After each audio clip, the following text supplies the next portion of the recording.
नमस्कार। अपने नए तेवर और नए अंदाज में देखना शुरू कर चुके हैं एलआर भारत। बिहार में महागठबंधन से अलग होकर नीतीश कुमार ने भारतीय जनता पार्टी और एनडीए घटक दलों के साथ अपनी नई सरकार बना चुके हैं।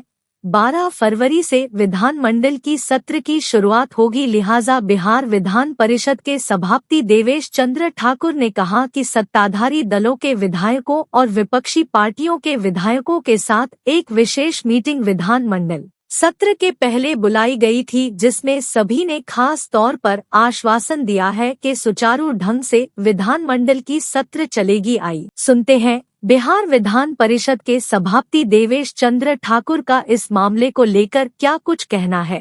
परंपरा है, सदन के शुरू होने से पहले एक सर्वदलीय बैठक बुलाई जाती है सभापति के द्वारा।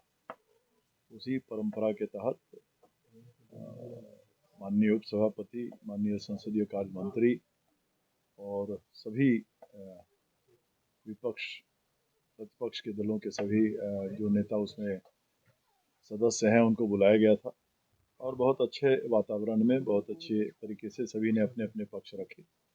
सभी माननीय सदस्यों को अपना अपना अपने पक्ष रखने का, अपनी बातों को रखने का समय दिया जाए, टोका टोकी न हो, जितना समय अलॉटेड है वही हो, एक ही समय पर ज़्यादा से ज़्यादा पूरक प्रश्न नहीं पूछे जाएं, वगैरह वगैरह। और बहुत सौहार्दपूर्ण वातावरण में सभी ने अपनी अपनी राय रखी और हमेशा की तरह ये सबने आश्वासन दिया कि हम लोग सदन को पूरी तरह से और आसन को सुगम तरीके से चलाने के लिए इसमें हम लोग अपना अपना सहयोग देंगे। वहीं दूसरी तरफ नई सरकार में शामिल भारतीय जनता पार्टी पूरे तरीके से बजट की तैयारी में जुटी है और बिहार में विकास की बात कर रही है। बिहार सरकार के नवनियुक्त उप मुख्यमंत्री और भारतीय जनता पार्टी के प्रदेश अध्यक्ष सम्राट चौधरी ने दावा किया कि बिहार अब एनडीए सरकार में तेजी से आगे बढ़ेगा। इसके साथ ही लालू प्रसाद यादव के परिवार पर भी निशाना साधते हुए सुनाते हैं। आपको क्या कुछ कहना है बिहार के उप मुख्यमंत्री सम्राट चौधरी ने। बिहार में समृद्धि बढ़े, इसकी पूरी चिंता आपको हम लोगों के बजट में दिखेगा और हम लोगों ने लगभग तैयारी कर लिया कि बजट के स्वरूप से कैसे बिहार समृद्धि की ओर जाए, विकसित भारत बने तो विकसित बिहार भी बने। देखिए, बिहार अभी इंफ्रास्ट्रक्चर के काम से दौड़ रहा है, डेवलपिंग स्टेट है। इसमें सभी सेक्टर में हमको काम करना है, अर्बन में भी काम करना है, रोड सेक्टर में भी काम करना है, इरिगेशन में भी काम करना है, स्वाभाविक है स्पोर्ट्स में भी बड़े काम करने हैं, लेबर सेक्टर में काम करने हैं।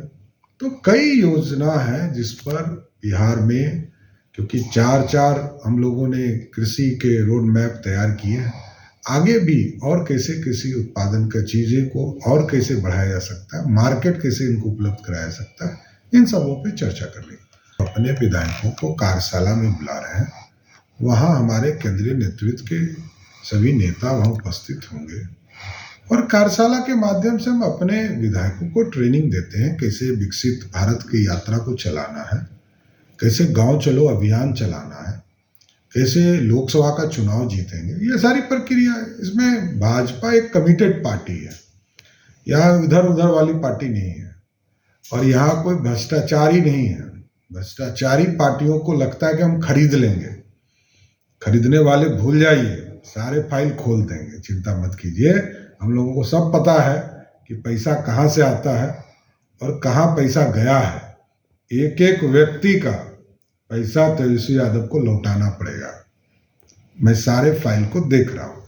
लालू जी को यह बताना चाहिए कि 1.5 साल में अरबपति कैसे हो सकते हैं उनके किसी के बच्चे। तो बिहार के नौजवान सिर्फ ये जानना चाहते हैं कि अरबपति कैसे बनाओगे। बिहार के नौजवान एकदम इंतजार कर रहे हैं कि बिहार के बच्चों को अरबपति का बनने का मैकेनिज्म चाहिए। ये लालू जी के परिवार को बताना चाहिए।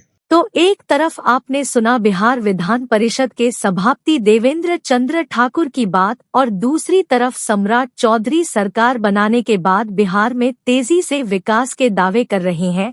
अब देखना होगा कि 12 फरवरी को बहुमत साबित होता है या फिर सरकार दूसरी तरफ बनती दिखाई पड़ेगी। यह तो आने वाले वक्त में ही तय हो पाएगा। अगर आपने हमारे चैनल एलआर भारत को सब्सक्राइब नहीं किया है, लाइक नहीं किया है, तो जरूर कीजिए। देखते रहिए एलआर भारत। नमस्कार।